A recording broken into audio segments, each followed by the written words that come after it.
कद छोटा हो सकता है लेकिन हौसला नहीं।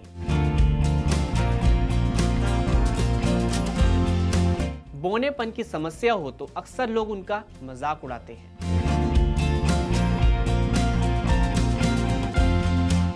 लेकिन अगर वही इंसान डॉक्टर बन जाए और लोगों की जान बचाने लगे तो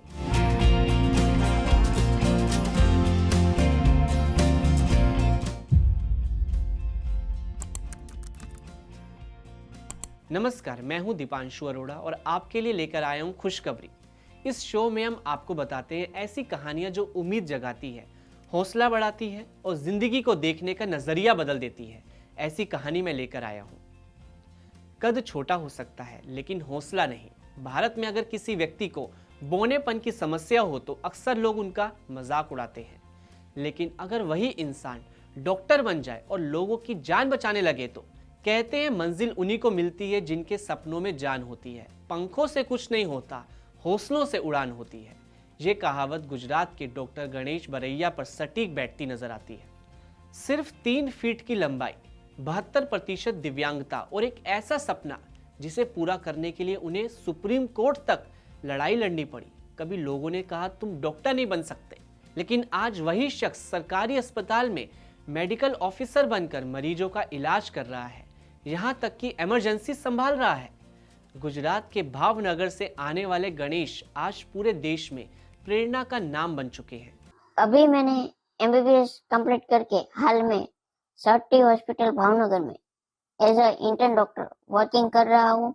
उनकी लंबाई सिर्फ 3 फीट है और उन्हें 72% लोकोमोटर डिसेबिलिटी है, यानी हाथ, पैर, रीढ़ की हड्डी या मांसपेशियों से जुड़ी समस्या के कारण चलने, खड़े होने, पकड़ने या सामान्य मूवमेंट करने में कठिनाई होती है।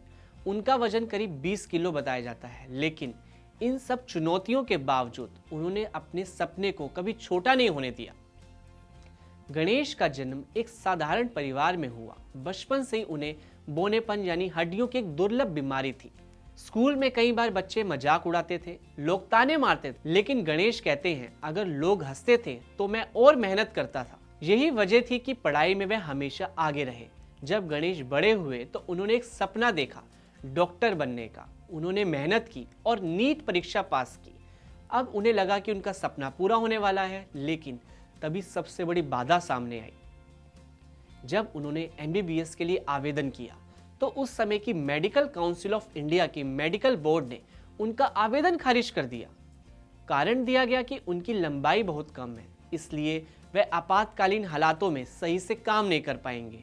यानी सिर्फ कद छोटा होने की वजह से उनका सपना खत्म कर दिया गया। लेकिन गणेश ने हार नहीं मानी। गणेश ने पहले जिला प्रशासन से मदद मांगी, फिर राज्य सरकार से बात की। इसके बाद मामला गुजरात हाई कोर्ट तक पहुंच गया, लेकिन वहां भी उन्हें राहत नहीं मिली। इसके बाद उन्होंने फैसला किया अब लड़ाई आखिरी दरवाजे तक जाएगी और उन्होंने सुप्रीम कोर्ट के दरवाजे पर दस्तक दी। एमबीबीएस में एडमिशन लेने के लिए नीट की एग्जाम क्लियर की और एमबीबीएस में एडमिशन लेने के लिए फॉर्म फिलअप किया। तो MCA committee, medical council of India, उसकी कमेटी द्वारा मुझे रिजेक्ट किया गया कि आपकी 3 फीट हाइट है, इसलिए आप इमरजेंसी केस हैंडल नहीं कर सकते।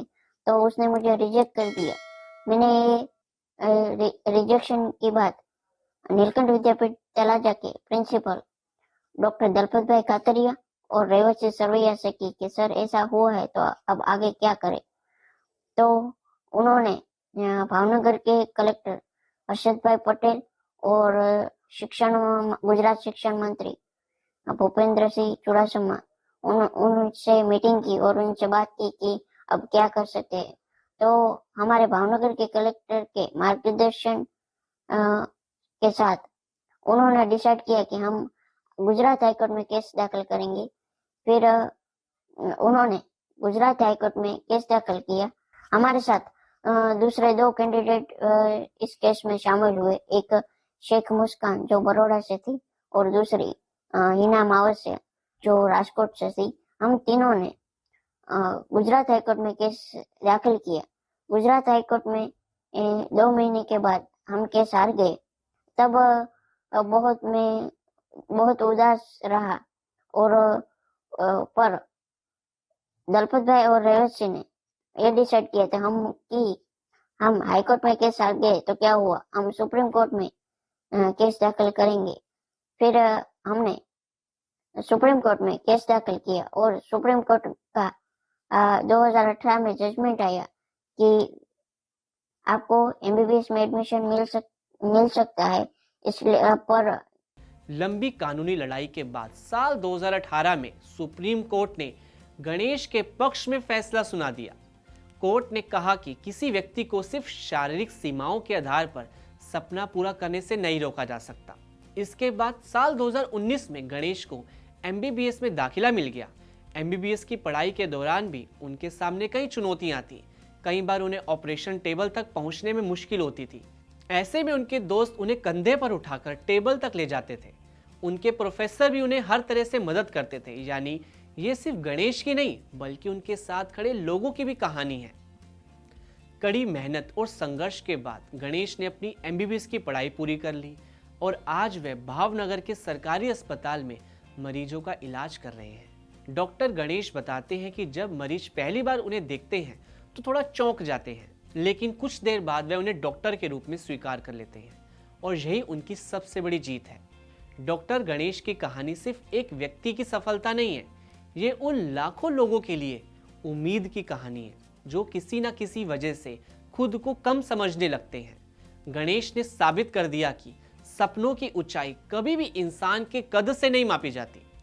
अगर इरादे मजबूत हों तो शरीर की सीमाएं भी आपके रास्ते की दीवार नहीं बन सकती। आज जब लोग एक 3 फीट के डॉक्टर को मरीज का इलाज करते देखते हैं तो सिर्फ एक डॉक्टर नहीं बल्कि हौसले की एक मिसाल उनके सामने खड़ी होती है। और यही वजह है कि डॉक्टर गणेश बरैया की कहानी आज पूरे देश में लाखों लोगों को ये विश्वास दिला रही है कि अगर हिम्मत हो तो नामुमकिन भी मुमकिन हो सकता है। अब सवाल आपसे है, क्या आपको लगता है कि ऐसी प्रेरणादायक कहानियां हमारे समाज की सोच बदल सकती है? अपनी राय कमेंट बॉक्स में जरूर बताएं। धन्यवाद। यहाँ ताजा खबर के साथ हर दिन की शुरुआत कड़क है। आमने सामने बैठ रखते हैं बात पूरे दम से, आराम से। चर्चा होती है बेधड़क।